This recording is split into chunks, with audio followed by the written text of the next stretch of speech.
Hi, everyone. This is Joseph, and I'm here with Pooja today, and she is my therapist and probably the best therapist in Bangkok, which possibly makes her the best therapist in the whole wide world. And so, thanks very much, Pooja, for joining me today. And as I'll let you introduce yourself because my introduction won't be very technically accurate. It'll just be gushing over how you're such an awesome therapist, and you've helped me a lot. And just as a note for my listeners, I've given Pooja permission to discuss whatever about me personally. But I don't know if we'll get too much into that because this is more about Pooja's background and experience becoming a therapist and that kind of thing. So Pooja, the first question I have is, could you tell me about yourself and what inspired you to become a hypnotherapist and a life coach? Firstly, thank you, Joseph, for such kind words. I think it's a bit exaggerated, but I think it's nice that you resonate with me as a therapist. So, I am a hypnotherapist and a life coach, and I also teach meditation to clients. And first, I became a hypnotherapist. And then I realized that just being a hypnotherapist sometimes is not enough. And I needed to have more tools. So I decided that I'll do life coaching to make the clients aware of the patterns that they want to let go of. So then I even studied life coaching, and now I'm a hypnotherapist and a life coach. Cool. And with your therapy, a lot of it is about healing, and and that's something that has been really cool for me, because your healing feels, or your healing in therapy feels like it's like really healing. I've had other therapists where healing felt more like surgery. And in your therapy, healing actually feels like healing. And so my next question is, how would you describe your approach to healing in a sentence or two, and then expand that a little bit too? So I try to meet the clients where they are.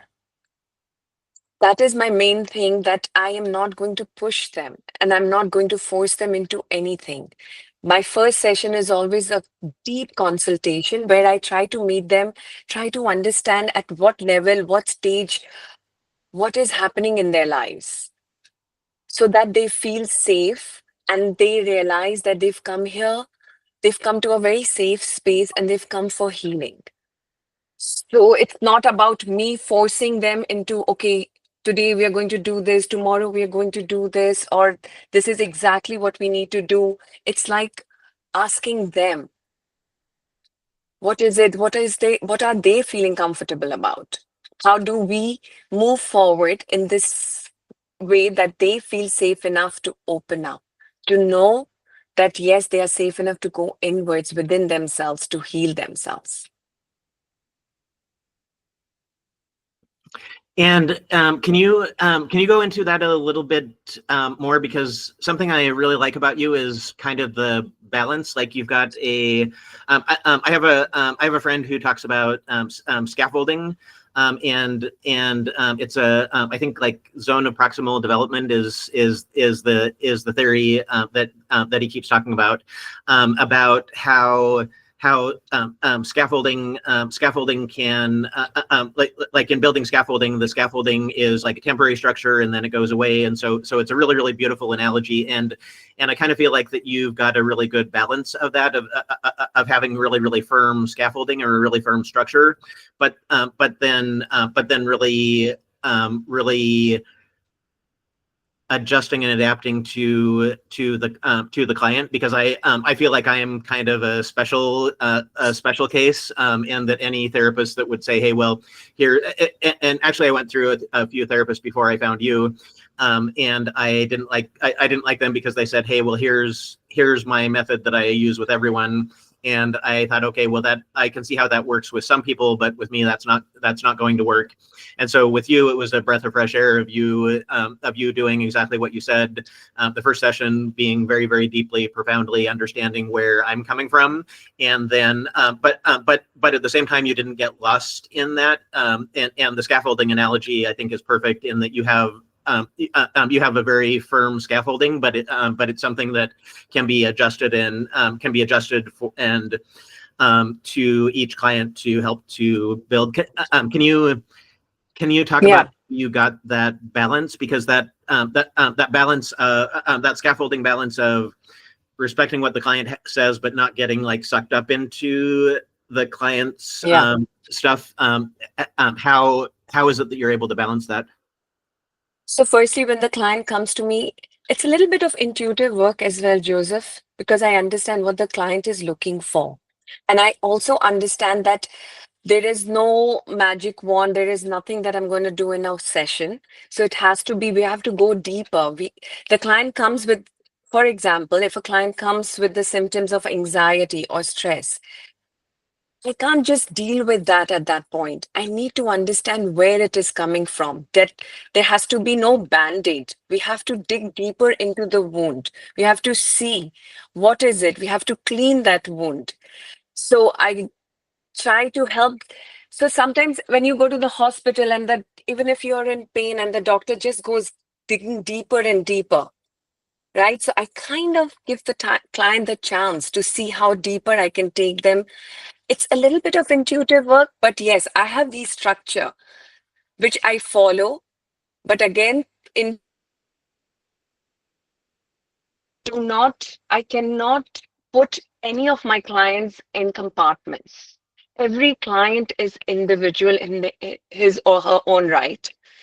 So I kind of treat them as those individuals instead of putting them in these compartments. And I kind of have issue with compartments.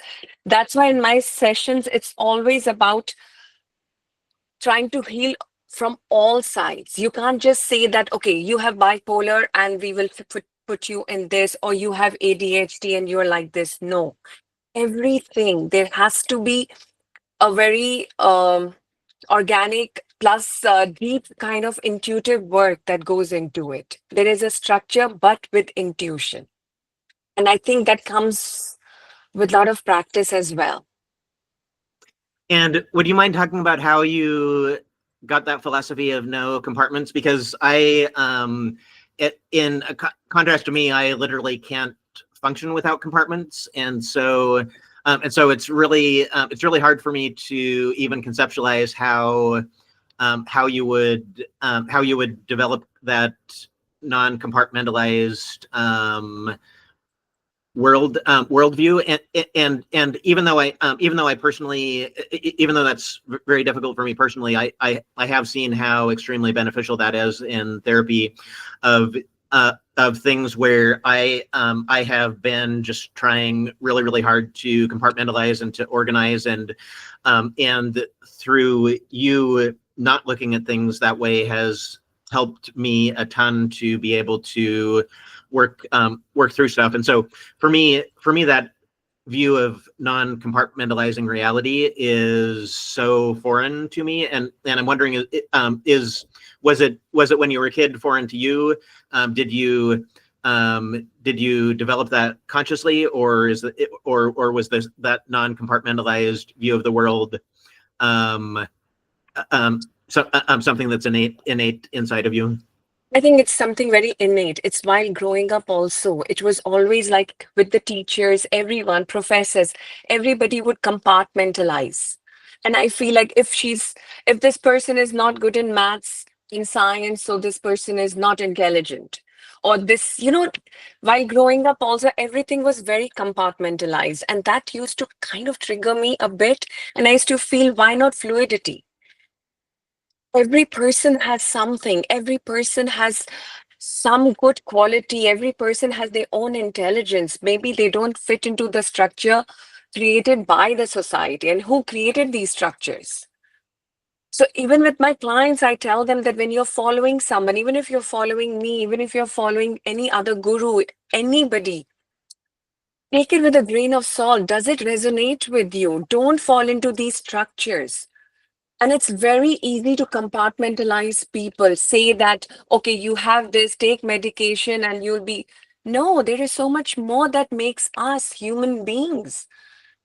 There's so many impressions that we have, our belief systems, our experiences.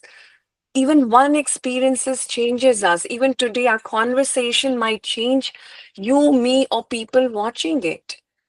And every little thing has an impression on us. So we can't compartmentalize people into strict structures. I believe in fluidity. Let the water flow where it has to flow, and it will find its path. It will, the river will find the ocean. There is no right or wrong path for that river, right?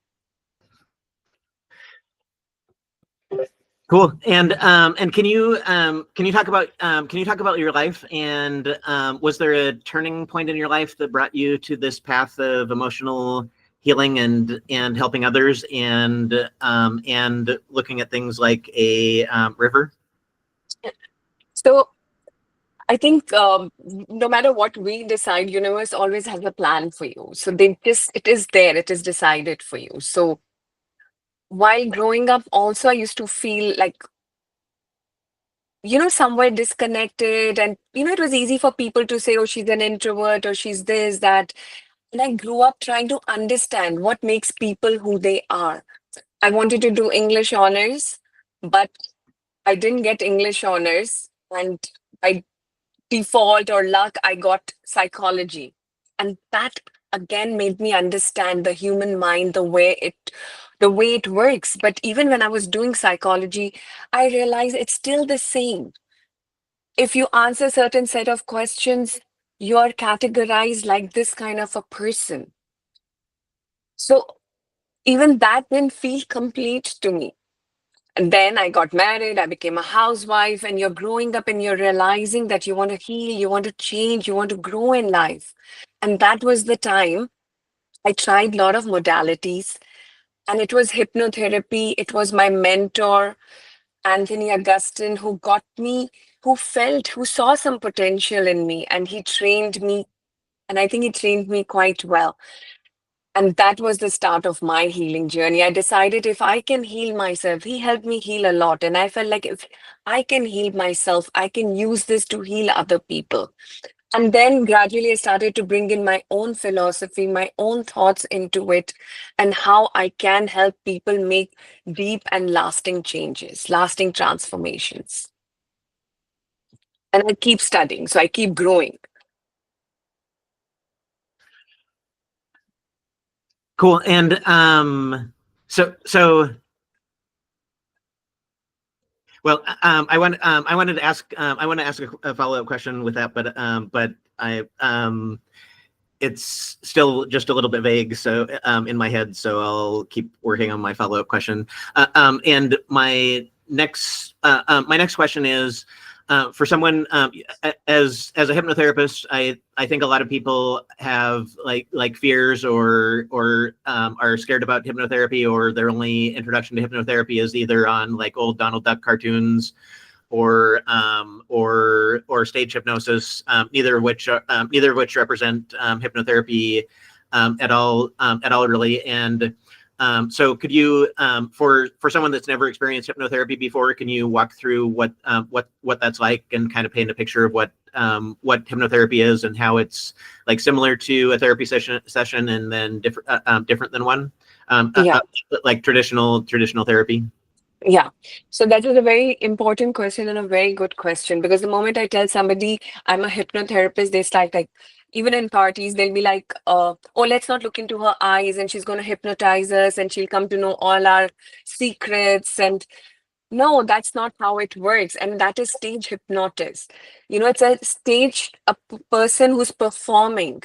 And you would actually see videos of there are hypnotists who will suddenly put you in a trance and you are in a deep sleep. And then when you get up, you're completely transformed. So I really don't know how that works, because that's again forcing people. And then I feel like you don't have a well there. So I prefer to make it a little bit more. I feel like hypnotherapy can be a very feminine energy. It can be very nurturing. So when a person comes, the person is always in control how deep they want to go. Firstly, I need to build up that trust with them. The moment they start to trust them, it might feel like a very guided meditation. You don't have to click fingers or show the thing to help them go. That is also, of course, because when you look at something for a few seconds, you go into a trance. But I prefer to take them, make them feel safe, create a safe space for them so that they meet themselves in that safe space. They go meet their inner child, they go deeper within themselves to make those transformations. So, a typical session looks like when they come to me, the first session is mostly consultation, and then I help them just like a guided meditation to let them know how it would feel like in a hypnotherapy session. And letting them know that they are always in control. Your mind is so powerful. If I say something that does not resonate with you, it is not going to accept that. So it is going to reject that. So you're always the driver in these sessions.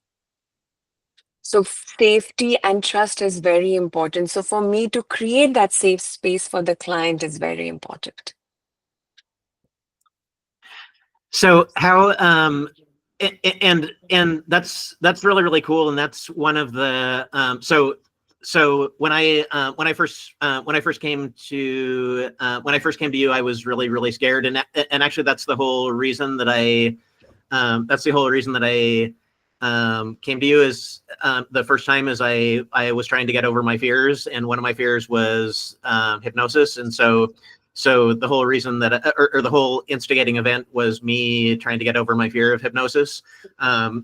So similar to like whatever other fears that I tried to get over. So I was doing it more as like a mental experiment, and so I didn't really know what to expect, and your healing, I can't remember the words you just used, but just the opposite of forcing people, and however you just described that, was really like, I totally didn't expect that from a hypnotherapist. I expected and I had a therapist about 20 years ago, and she was really really awesome, but she was kind of a little bit of a forceful kind of therapist, because she would listen to me for about 50 minutes, and then for 10 minutes she would just give me the most like psychologically intense evaluation of my previous 50 minutes. So she spent the whole session like writing notes, and then the last 10 minutes kind of felt like the most emotionally intense thing that ever. And then I couldn't meet with her every week, because just she gave me so much stuff that it took me like a month outside of therapy to process those 10 minutes. And so your therapy is like completely opposite of that, where you're not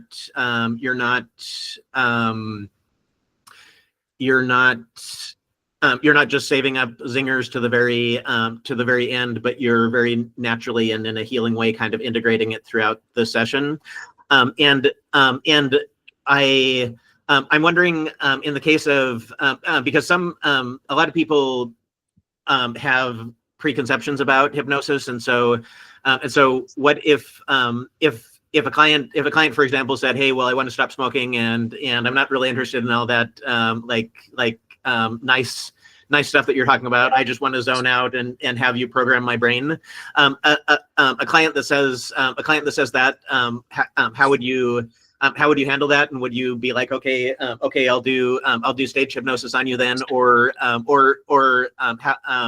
can use that theoretical client as an example of how of kind of an extreme, and how you would integrate your approach in that? So I do quit smoking sessions and help clients let go of their addictions. So quit smoking session is only 2 sessions. It's just 2 1 2 1 hour sessions. And I feel like if the client has decided to quit, so I always ask them before the session, how deeply or how badly you want to let go. What is the level that you want to let go of? And if they are committed to it, those 2 sessions are more than enough to let go. But my approach is always the same. It starts with creating a safe space. It starts with healing the inner child, and then we do a lot of these metaphors. I use a lot of metaphors, and I feel like metaphors are very important in helping a client let go of things. And when you make a change yourself, when you shift it yourself, it's the most profound and long lasting transformation, right? So imagine a client actually looking at his lungs like a forest and seeing the damage his smoking has done to that forest. After that, it's very difficult to pick up that cigarette. So it's all about taking them, but also making them feel safe, making them know that they are in control. Everything is in their hands. The moment you take control from the people, they want to resist. That's our innate thing. The moment we are forced to do something, we just subconsciously want to rebel and we don't want to do it. So, how about giving the client that power back? All their lives, they've felt out of control, they have felt helpless or going through their traumas. It's for once, let them have that control, let them feel safe. So, it's like even the quit smoking, I do it in 2 hour session. It happens. So it's not necessary that it has to go on and on. Cool, and that's very related, I think, to my next question, which is how do you blend life coaching and hypnotherapy, and can you talk about the intersection of both of those and why hypnotherapy plus life coaching is much more powerful than just one or the other? Yeah. So most of my sessions divided into two. It's half except hours because we end up talking more than doing the hypnotherapy. But usually it's like half the session is life coaching where I make the clients become aware of their patterns, their belief system, what is running, what is going on behind, underneath. If there is anger, what is underneath that anger? So the moment they become aware of whose voice they are listening, so firstly, they become aware of it. Once only you become aware of your belief system, you become aware of your patterns, it is easier to make that change in your subconscious mind through hypnotherapy. That is where hypnotherapy comes. Because sometimes we are aware, but we can't make that change. We can't go inward and make that change. It just is there as a default. But through hypnotherapy, then they connect with their subconscious mind and they release that. Like that heavy bag they've been carrying all their lives. They just let go of it. So, this is how I conduct my sessions. Thanks. And you work with people carrying deep emotional wounds like childhood trauma, grief, addiction, and relationship pain. And how do you create a safe space for that kind of vulnerability? So, it's about them understanding that coming to me, it's like a safe place. And I try to meet them where they are. There is no judgment. There is no judgment. There is nothing. It's like they can feel safe to say anything. And I meet them there, absolutely where they are. And I try to create that safe space for them that they can just be themselves in this place and we'll move forward from there.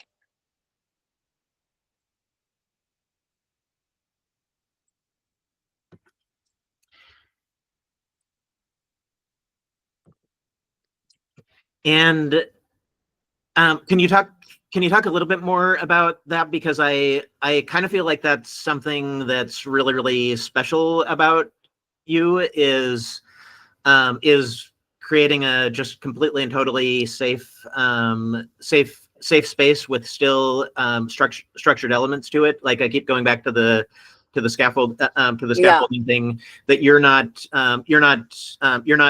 redesigning the building. You're more giving you're more like making sure that the cathedral that's been around for 1,000 years can continue to exist for 1,000 more years. That seems more of your approach, is whatever, like finding the safe space inside of the person, yeah, and then developing it, and I feel like that's something that the reason I want you to go a little bit deeper into that deeper. is that a lot of people say that, but I think it's really rare to actually create it to the profound level that you have. And so how are you able to profoundly create that safe space, So um, yeah, sorry. where a lot of people recognize that it's important and try to do it, but I feel like not many people are as successful as you are at that. So what about your approach? So I In believe that particular? healing needs both the unseen and the seen, right? So there is my intuition that guides the pace, the metaphors, the questions. That is my intuition when I meet the client. But then I try to bring a little bit of structure. I try to bring in little bit of strategy and tools that my clients can use outside the sessions. And I try to guide them gently. I try to first help them find that safety within themselves, because many of them are not feeling safe within their own body, within their own surrounding. So helping them find that gently, making them feel that safety, and then creating that structure, the tool. So it's like my clients know they always have some homework to do because those are the tools, those are the things that help them become aware of their patterns. So this is how it's a lot of intuition. And then I try never to push them into doing something. I invite them gently into that healing. So it's like whenever I feel like intuitively that now they are ready to dive into the pain, I kind of gently invite them into it. I try never to push them beyond their capacity to endure. So it's sometimes I feel like it's a lot intuitive, and trying to make them feel safe, that, and also it's like letting them know that they are in control as well of these sessions. It's at the pace that they want to go at, not necessarily what I tell them. It's what they feel. If they feel they want to slow down a little bit more, we slow down a little bit more. It's just gentle nudging, knowing. And so I guess it's again a lot of intuition that comes through.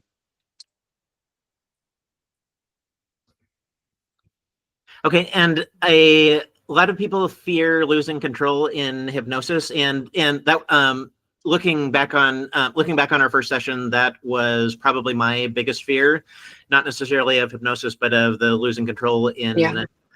in hypnosis. And what would you say to someone that's unsure about therapy, and then do you think that losing control is the biggest fear that people have, and what other fears do people have about hypnosis, and then for someone that's unsure about hypnosis and hypnotherapy, what advice and how would you help them to navigate that, to try it for the first time?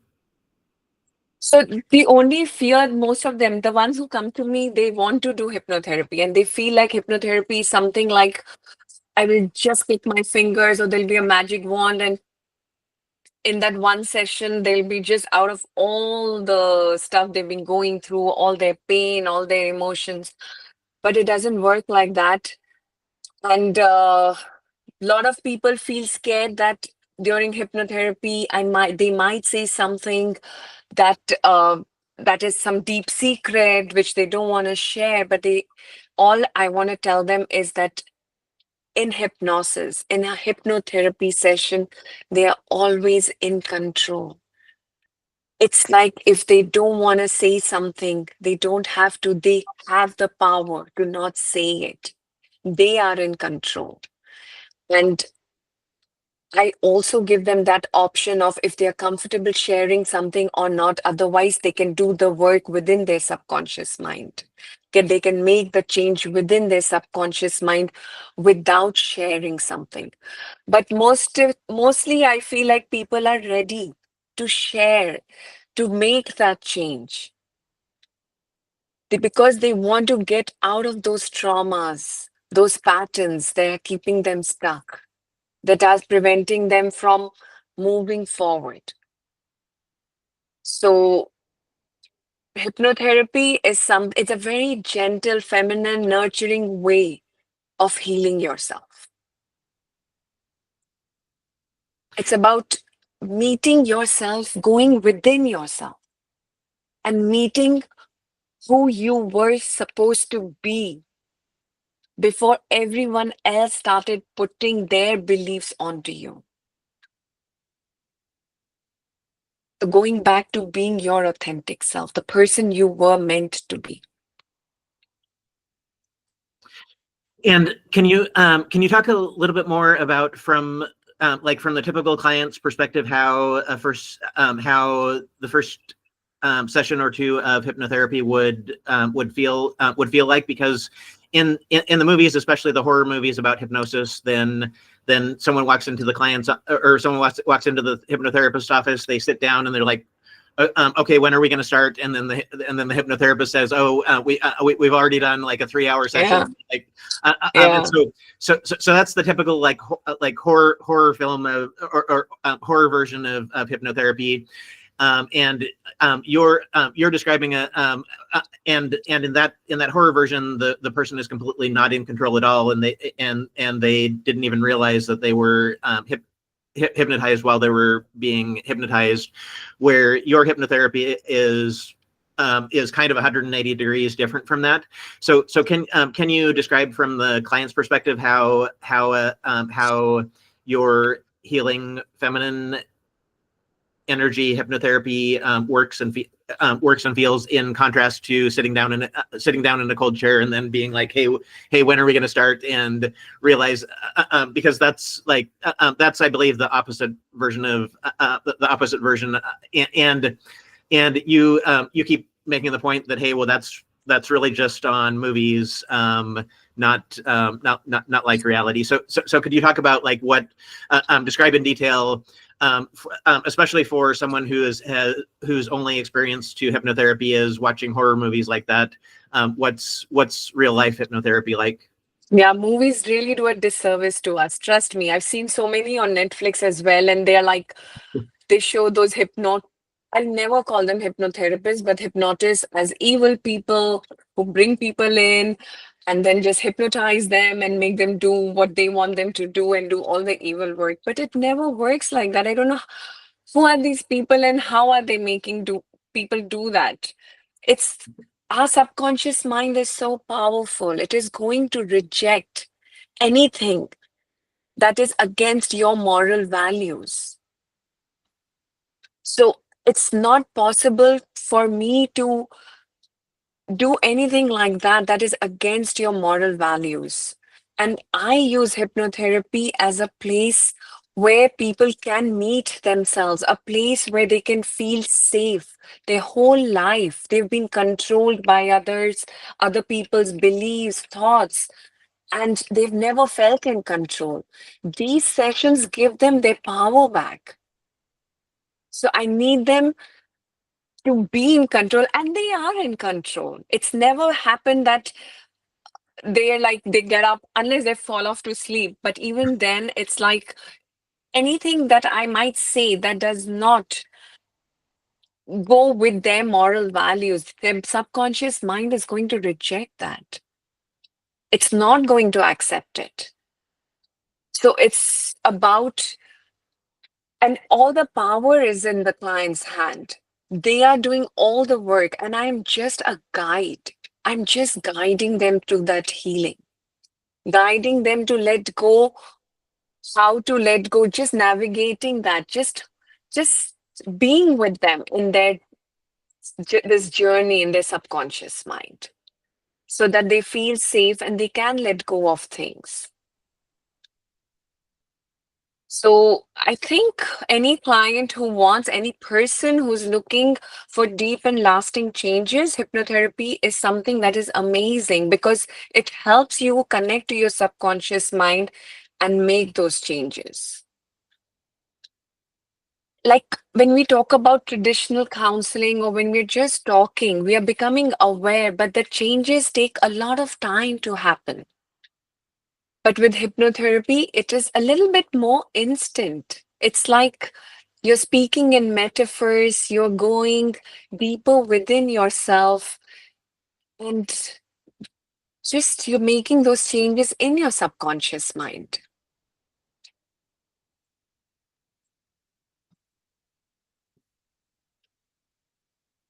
Okay, and what are some common patterns or emotional blocks that you see in clients, and what how do you begin shifting, or how do you deal with emotional blocks in your clients? And I noticed that like when we've talked through some things,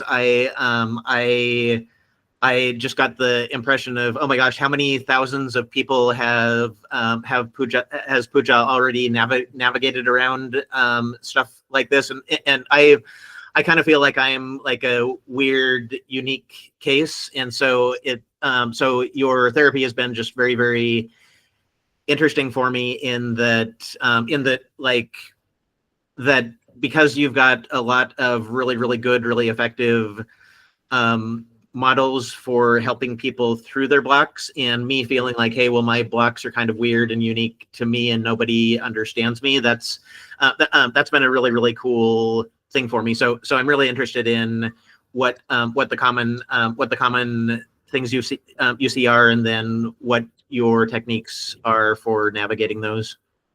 So the common things that I see is people feeling not good enough, people with a lot of anger issues, people who feel that they need to earn love, they need to shrink themselves to earn love.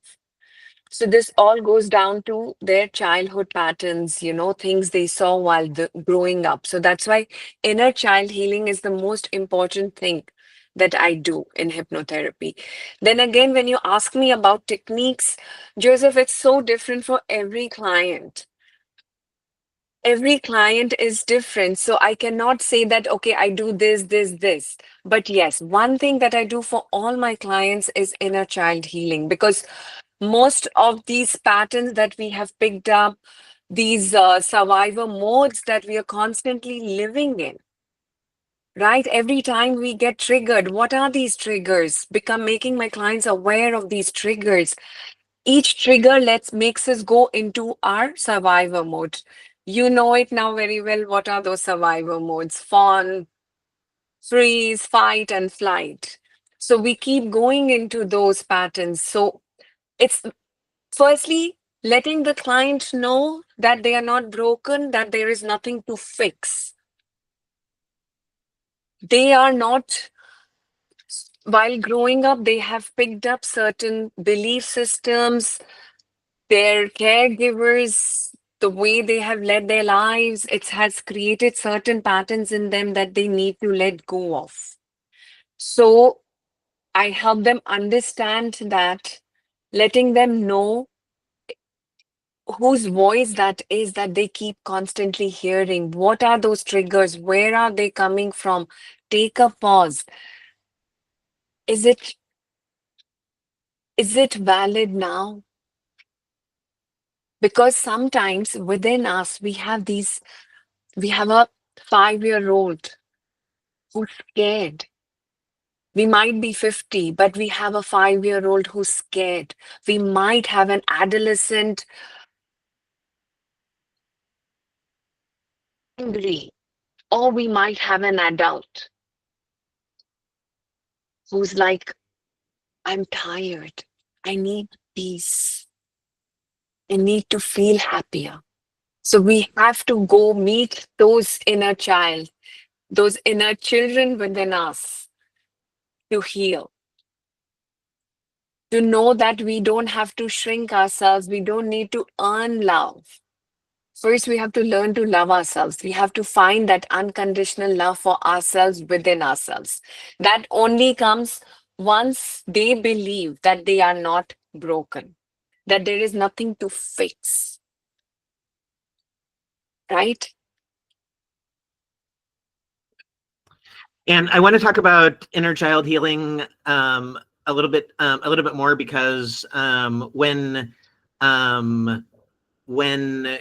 you introduced this concept to me, it was a completely new concept for me, and you just described it as that we all have like a 5-year-old that lives inside of our heads, and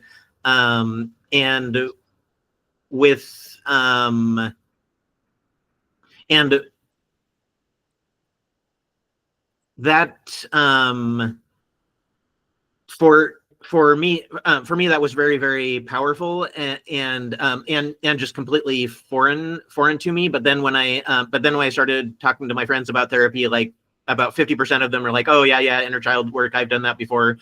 So it kind of seems like that from my perspective, 50% of the population is like, oh yeah, inner child, that's everybody knows about that, and then 50% of the population is like, I have no idea what you're talking about. But now that I understand that, that's very, very powerful, because and from my perspective, kind of turning it, kind of dissecting it, and trying to figure out the pattern of it.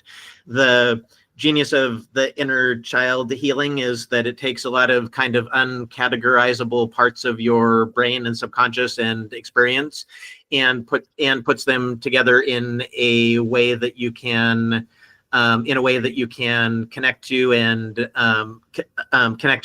like kind of visually, because everyone can visualize themselves as a kid, and that brings a lot of kind of like undescribable stuff into a form that can be described. And so for me, that was just super, super revolutionary, and kind of wild in describing this super revolutionary thing for me, that half the people say, oh yeah, been there, done that, and then the other half of the people are like, I have no idea what you're talking about, because they were like me, just not being able to visualize that. And so can you describe like why that's so why that's so powerful, and why you have that as a central core part of your therapy?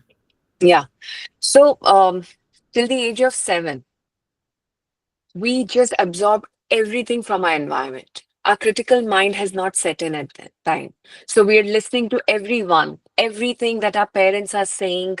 Our worth is formed at that time, depending on how our parents are treating us, how they are treating people around us, what they are saying. We are constantly, and our primary caregivers, our parents, or our extended family, whoever we are staying with, we trust them too much, as our critical mind has not set in. So we form our own belief system based on that. Our worldview is based on that, right? So I'll give you an example of a case and you'll understand it much better.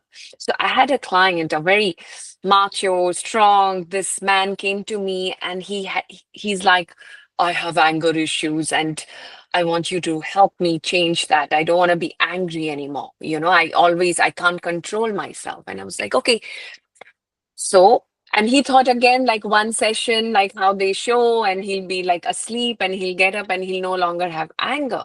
But then through our sessions, the second session, and I introduced him to his inner child. And he went back. So the first session, when I asked him how was his childhood, and he only had good things to say. He's like, oh, it was a very normal childhood. Oh, it was perfectly nice. It was perfectly happy and this. But when we did, I still, in the next session, I took him to his inner child. And then it was the 6-year-old boy who was constantly craving for his dad's attention, who was constantly doing things to get his dad's attention, to get that love from him. And his dad was never around. And then he realized that all his growing up years, his dad was there, but never hugged him, never told him he loved him, never took him for any game, never did anything. And that pain of not having that present dad created this anger within him. An amount he cried in that session because it was an eye-opening thing for him. And always anger, anger is the easiest emotion we can go into, the easiest emotion to express, but it is always covering up the deeper emotions. There'll be always pain or fear underneath that anger. And when he connected to that, it was so easy for him to let go. When he healed that part of himself, when he healed that father wound within himself, he was able to let go of that anger towards the world, towards everything. He realized that his worth is that he's important, he's worthy of love. Because that child has defined his worth depending on his father's love towards him. And when he didn't see that love coming towards him, he thought he's not worthy of love. So as he grew up, anybody who made a mistake or who criticized him, he took it personally. It felt he went into those survival modes. And anger was the easiest emotion to come into.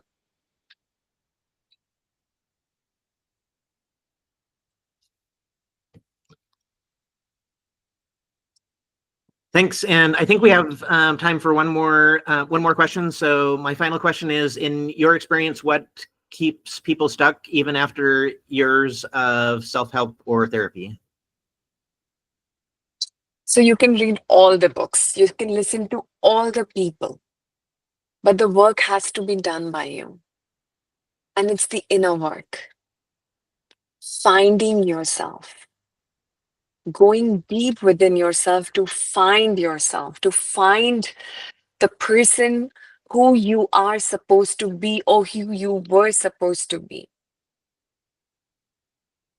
So people on an intellectual level, I have had clients who've read more books, self-help books, than I can tell you. I've not read so many self-help books. I haven't read so many people, and they've read everything. They have the answer to every problem that they have. They know. But it's also about going inwards. Healing takes place within. It's not linear.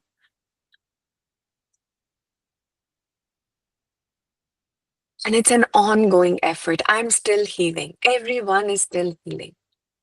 And we heal every day. We heal parts of ourselves every day. Every day we grow. So just reading it is not enough. And I feel that's what keeps people stuck.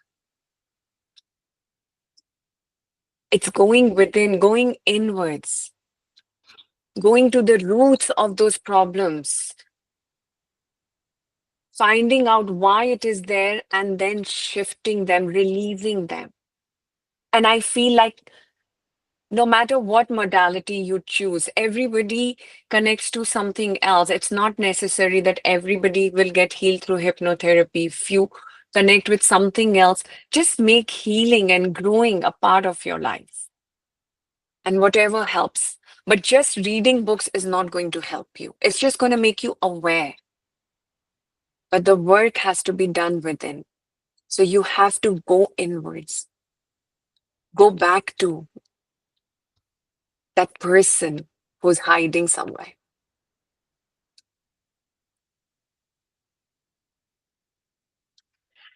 Thanks. And so as a conclusion, so with me personally, I think that I went through like a 2-month period of saying, oh well, I want to sign up with a hypnotherapist. I saw your webpage, and I went through 2 months of being like, oh well, and then finally like something happened where I'm like, okay, well now I actually need to do this. So had I not had that like thing that kind of pushed me over the edge, I may still not have done therapy. And so for as a conclusion, for people in that kind of in between stage, saying, "Oh well, I think I want to go to a hypnotherapist."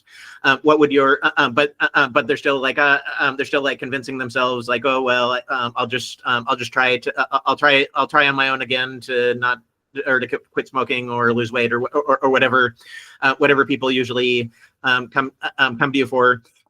Could you give a concluding message on like what advice you have for someone in that state of continually saying, Indecision. oh well, maybe next week I'll book the appointment. What would you in conclusion, what would you say to someone like that? I still feel that they need to be ready. You somewhere were ready. It was your inner calling. You felt that need at that time. And if they are not ready, no matter what we do, it's not going to help them. So they have to be ready to heal. We can't force people to heal. I can't go around telling, oh, no, you need healing, you need healing. No, it has to come from within. So when they feel that calling, then take the step. Then don't wait. Then no matter what resonates with you, whatever healing you need, go for it. But it has to be, you have to be ready. If you're not ready to quit smoking, an amount of sessions will not let you quit smoking because you will end up finding it your way back to it. So if you are ready to quit something, if you're ready to heal, if that person who had anger issues understood that he needs to heal now and he healed. So it's about your readiness more than me telling that, oh no, you should come. No. When you're ready to heal, I'm ready to help you. Cool. Thank you. Thank you so much. And it's been really great. Thanks for sharing everything. And this has been a really, really cool interview. So thank you, Pooja. Thank you so much, Joseph. Thanks a lot.